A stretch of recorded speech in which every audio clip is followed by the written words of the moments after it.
Funky ఏం చెప్తామండి ఈ సినిమా గురించి? మనం చాలాసార్లు ఫ్లూక్లో డైరెక్టర్ అయిపోయాడు, ఫ్లూక్లో డైరెక్టర్ అయ్యాడు ఇలా చెప్తూ ఉంటాం. దానికి బెస్ట్ ఎగ్జాంపుల్ అనుదీప్ కేవి. అనుదీప్ కేవి అంటే నాకు చాలా ఇష్టం. అతని వ్యక్తిత్వం కానీ, అతని ఫిలాసఫీ కానీ చాలా బాగుంటాయి. కానీ యాజ్ ఎ డైరెక్టర్గా అతనికి యోగ్యత లేదు. నేను ఇక్కడ నిక్కచ్చిగా రెండు డిఫరెంట్ విషయాల గురించి చెప్తున్నాను. ఒక వ్యక్తి మంచిగా ఉండడం వేరు, ఒక వ్యక్తి తను చేసే పనికి అర్హుడు అవ్వడం వేరు. మనకి జాలేస్తుంది కదా అని చెప్పి ఒక గుడ్డివారినో లేకపోతే ఒక వికలాంగుడినో తీసుకెళ్ళి ఆర్మీ జవాన్ చేస్తానంటే అవుతుందా?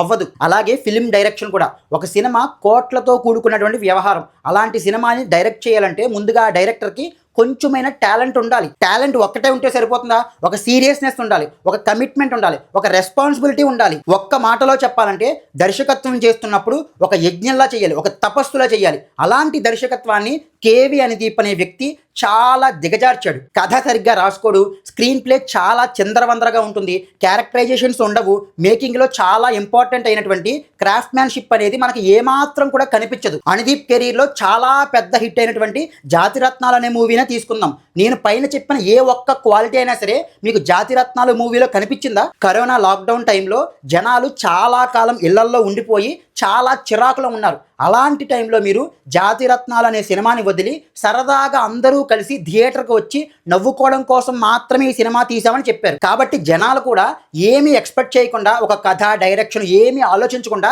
మీ సినిమాని అంత పెద్ద హిట్ చేశారు. మీరు దాన్ని ఏదో ఒక పెద్ద క్వాలిఫికేషన్గా అనుకుని నా సినిమాకి కథ అక్కర్లేదు, నా సినిమాకి స్క్రీన్ ప్లేతో పనే లేదు, ఏదో చిల్లర చిచ్చోర జోకులతో సినిమా తీసేస్తే ఆడేస్తుంది అనే భ్రమల్లో ఏమైనా ఉంటే అది మీ మూర్ఖత్వమే అవుతుంది అనుదీప్ కేవి గారు. మీరు తీసిన ఈ ఫంకీ సినిమాని యూట్యూబ్లో ఫ్రీగా పెట్టినా సరే సింగిల్ స్ట్రెచ్లో ఎవ్వడూ కూడా చూడలేడు. అంత బోరింగ్గా ఉంది ఈ సినిమా. నేను ఎగ్జాజరేషన్ చేయట్లేదు. సినిమా మొదలైన ఒక 40-50 నిమిషాల తర్వాత నేను ఇంకా తట్టుకోలేక థియేటర్ నుంచి బయటికి వెళ్ళిపోదాం అనుకున్నాను. కానీ ఎక్కడైనా కనీసం ఒక 5-6 నిమిషాల సినిమానైనా బాగుంటుందేమో, ఆ పార్ట్ బాగుందని చెప్పి రివ్యూలో చెప్దామని చెప్పి అతి కష్టం మీద బలవంతంగా సినిమా అంతా చూశాను. సినిమాలో ఇది బాగుంది అని చెప్పడానికి కూడా ఏమీ లేదు.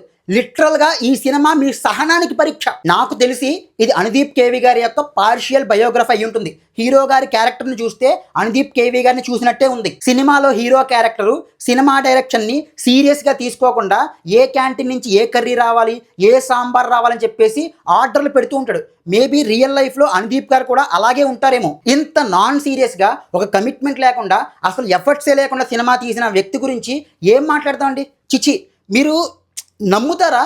ఈ సినిమా బడ్జెట్ వద్దంటే కమ్సే కమ్ ఒక 20 కోట్లు ఉంటుంది. అలాంటి సినిమాలో లిప్ సింక్ సరిగ్గా లేదండి. ఇంకేం మాట్లాడుతుంది మీ కళాఖండం గురించి? అనుదీప్ గారు, మీరు డైరెక్టర్ కాదు. ఎవడైనా సరే మీకు డైరెక్షన్ వచ్చు అని మీకు చెప్తే వాడిని వీలైనంత దూరంగా పెట్టండి. మీకు ఇంకా సినిమా డైరెక్టర్గా ఏమైనా ఛాన్సులు వస్తే ముందుగా వెళ్ళి కథ రాయడం నేర్చుకోండి, సినిమా స్క్రీన్ ప్లే గురించి తెలుసుకోండి, కమిట్మెంట్ అంటే ఏమిటి, రెస్పాన్సిబిలిటీ అంటే ఏమిటి అన్నది చదవండి. అప్పుడు ఆటోమేటిక్గా మీరే డైరెక్షన్ని వదిలేస్తారు. That's it. జై హింద్. మర్చిపోయాను, ఇది సితారా ప్రొడక్షన్స్ హౌస్ నుంచి వచ్చిన సినిమానే కదా. మీరైనా చెప్పాలి కదా. సితారా ప్రొడక్షన్ నుంచి ఒక సినిమా వస్తే దాని గురించి చాలా పాజిటివ్గా చెప్పాలని. నేను మర్చిపోయి నిజాలు చెప్పేస్తున్నాను. ఆ రూల్ ఉంది కదా, మనకు చెప్పాలి కదా. మీరు ఏం పర్లేదు, ఇప్పుడు చెప్తాను చూడండి. చిన్న డిస్క్లైమర్, మీకు తెలుసో లేదో అని చెప్తున్నాను.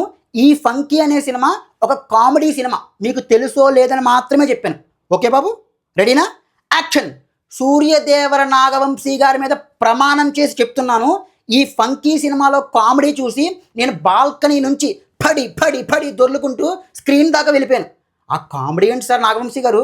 చచ్చిపోతారు మనుషులు. అయ్య బాబా, అంత కామెడీయా సార్? నాగవంశీ గారు ఎలా ఇచ్చాను రివ్యూ?